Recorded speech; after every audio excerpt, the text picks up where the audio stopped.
Hello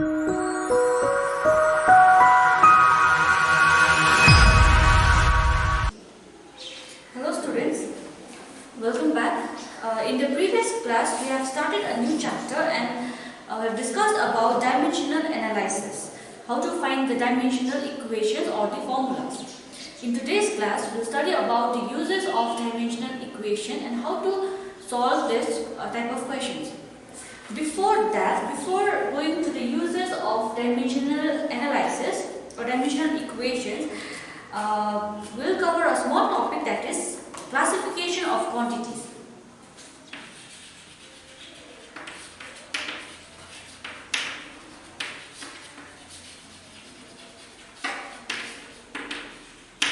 Now, quantities means any physical quantities. Okay, there are many physical quantities, but those physical quantities are categorized as different type of quantities. There are 4 different types of quantities. First one is dimensional variables.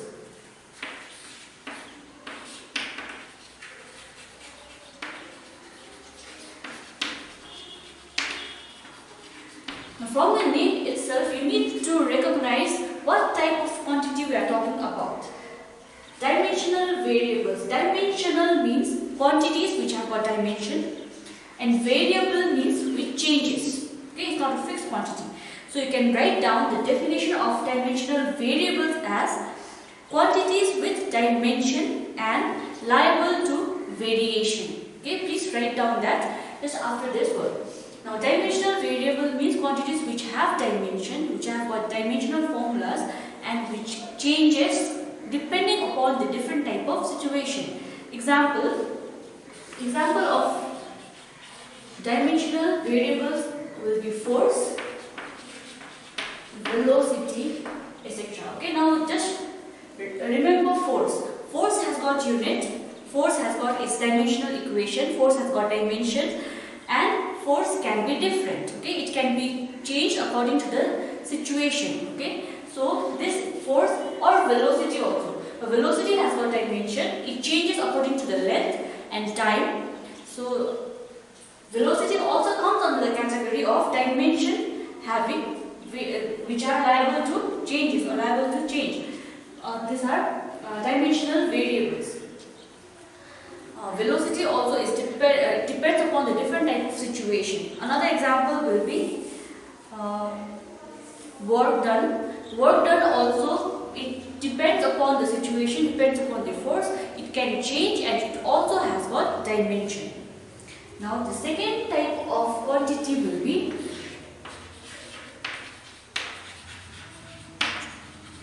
non-dimensional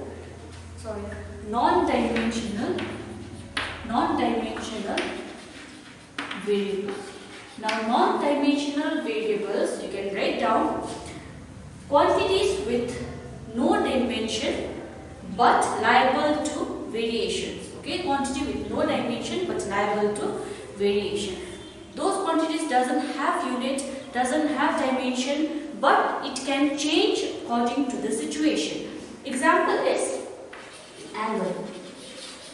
Now, angle doesn't have got a specific unit, but it changes according to the situation. As you have seen, there are different types of angle and the values of the angle will be different. That means it is variable, it changes, it's not constant, but it doesn't have dimension.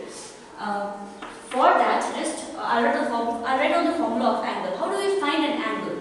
The formula for an angle will be arc length divided by its radius.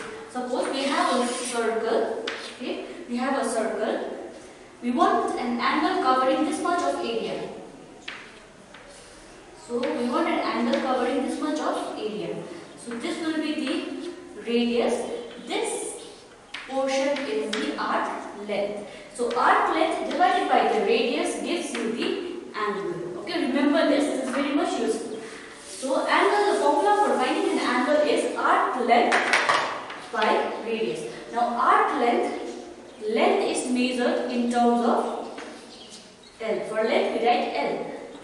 Over your mass is 0, length is 1, time factor is not there, so it is 0. Again for radius also it is a distance, a length. So we write L1, T0, mass factor is also 0. So same two things will cancel out each other. Ultimately, the dimension of angle will be M0, L0, T0. Everything is 0. It means that there is no dimension over here. Every dimensional factor is 0. So the dimension of angle is not there, but angle is liable to variation. It keeps on changing. After this, the third factor is dimensional constant.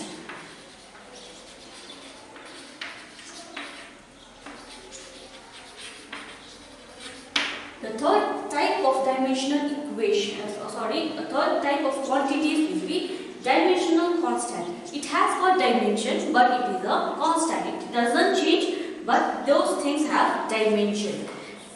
Example will be gravitational constant.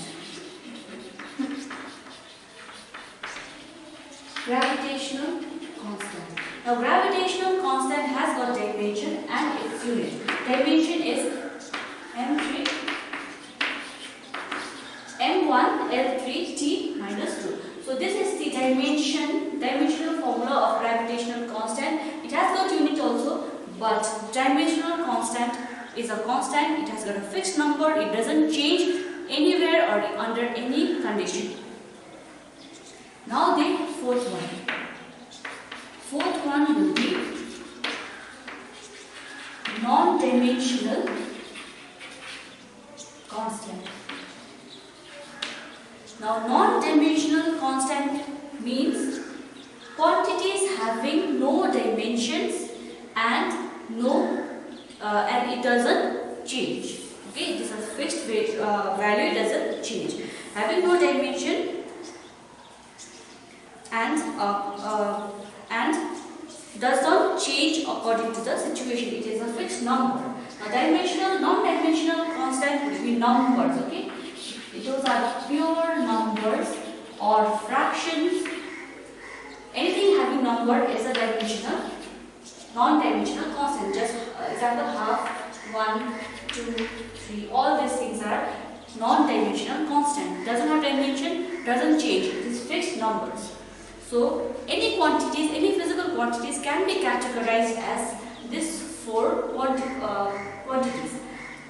Okay, so whenever we solve numericals, whenever we find dimensional formulas, we need to keep in mind those formulas are under which category, then only we will be able to solve them. So after this, let us come back to the previous topic, that is uses of dimensional equations. Now the most important use, okay, the only use we are going to discuss and solve questions from that is to check the correctness of an equation. So uses of dimensional constant is to check the correctness of an equation. So we can check if the equation is correct or not using this dimensional equations or dimensional analysis. Now, one example is, we know that energy, kinetic energy and potential, first of all, an object when it is stationary, it possesses potential energy. When it starts moving, potential energy converts itself into kinetic energy. So basically it is the same energy but in different form. Now, we know that kinetic energy is equals to half mv square. Potential energy is equals to mgh. But these two things are energy. So the dimension of these two things should be equal. How do we check that? Now first of all, these two factors, these two energies, potential and kinetic energy, should have the same dimension. So how do we check that? First of all, we will find the dimensional formula for this part, then find for the other part, then we see if it is same or not. First of all, left hand side. Left hand side is half mv square. Now the dimension of all these things. Now dimension of half. Thus half has a dimension, as I have already told you, it is a non-dimensional constant. It doesn't have dimension. So we don't have to write the dimension of half. Now for m is mass. So dimension of mass is m. What is the power of the mass? 1. Okay, 1. So mass has got this dimension. Now velocity. I will not find the velocity from the beginning. Just there is a table over there in your book. Just look at the table and write the dimension of velocity. It is in the form of square. Remember that. So dimension of velocity is L1t minus 1. This is the dimension of velocity. Square is there, so you will also write square. Now altogether this becomes m1 L1 into 2. You always multiply if it is like this. In the form of square cube, you always multiply. L into 1, L1 into 2 will be 2. T minus 1 into 2 will be minus 2. Okay, this is the dimension for the first part of the equation, is left hand side. Now right hand side is mgh. For mass, we again write m1. For g is a acceleration due to gravity. So its dimension is, just check in your book, it is L1 t minus 2. Now the dimension for height. H is height. Height is always measured in terms of length. So L will be 1. So ultimately m is 1, L is 1 is there and other one is also there. So 1 and 1 will be L2. T is t minus 2. So what you can see over here is left hand side is equals to right hand side. So left hand side is equals to right hand side. This is how we check the correctness of an equation, by proving it both the sides. So if both the sides are equal, then that is a correct equation. The formula is correct. With this, we will solve the few numericals in your book. First one is the numerical from the numerical section.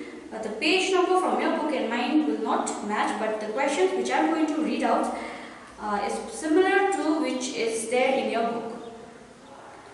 So the first question is, the energy E and the frequency V of a photon are related to E is equals to H into V.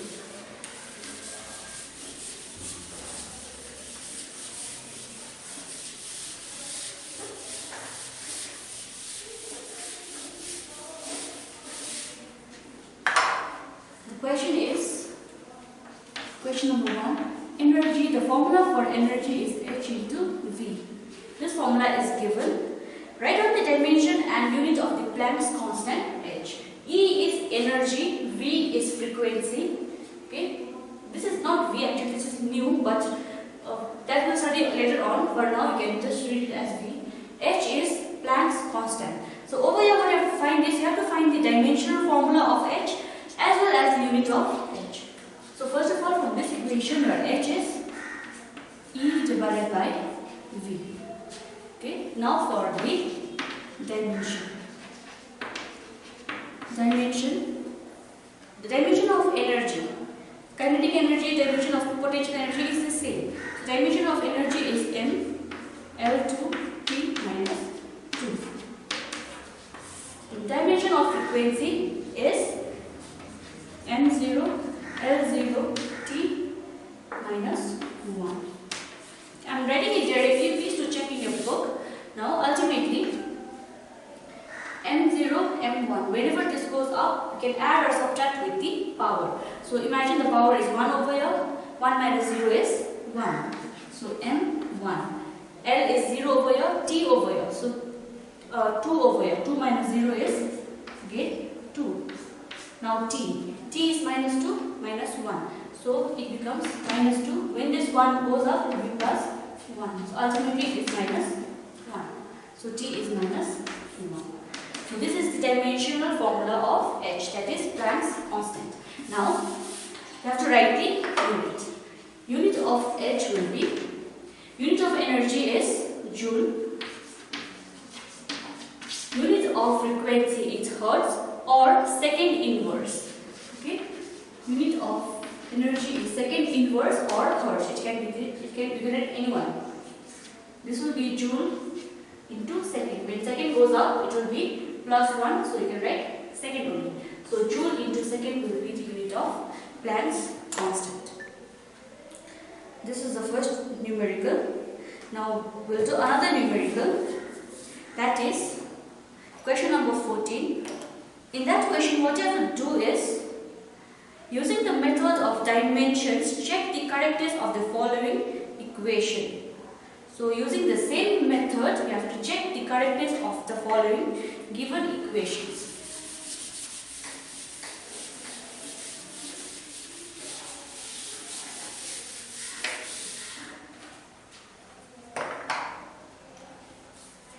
So the equation is number 1, question number 14. Question number might be different. Please just go through the book. Question is F into S is equals to half mu square minus half mv square minus half mu square. This is the equation. Now over here you have to check the correctness of the equation. For that, first of all, we will start with left hand side. Left hand side is F into S. F is force, S is distance. Now for force, the dimension of the force is M1 L1 T minus T. This is the dimension of the force. S, the dimension of distance is only length. Distance is measured in terms of length. So this becomes ultimately M1 L1 plus 1 L2 T minus 2. This is your left hand side. Now right hand side. Right hand side is half mv square minus half mu square. What common you can take is half m will be common, v square minus u square inside the bracket. Now what we know is half doesn't have a dimension, it is just a number. So no need to find the dimension of half. For mass it is m1. Now for v square minus u square, what are these factors? V is final velocity, u is initial velocity. So whenever you subtract final velocity minus initial velocity, what we get is, you get average velocity. What you get from this subtraction is still the velocity. So what are we going to write over here? Dimension of velocity. Not the dimension of two things, because both the things are same. When you subtract that, you get, after all what you get is velocity. So here we are writing the dimension of velocity. Dimension of velocity is m0 L1 t minus 1. T minus 1. So what thing over here is there? Velocity square. Velocity square. So over here also we will write square. Now it will be m1. If you square this, it will be again m0 L2 t minus 2. Ultimately this becomes m1 L2 t minus 2. So left hand side is equals to right hand side. LHS is equals to RH. This way you check the correctness of the equation. Okay, I hope this much for today. We'll continue in the next class. Thank you.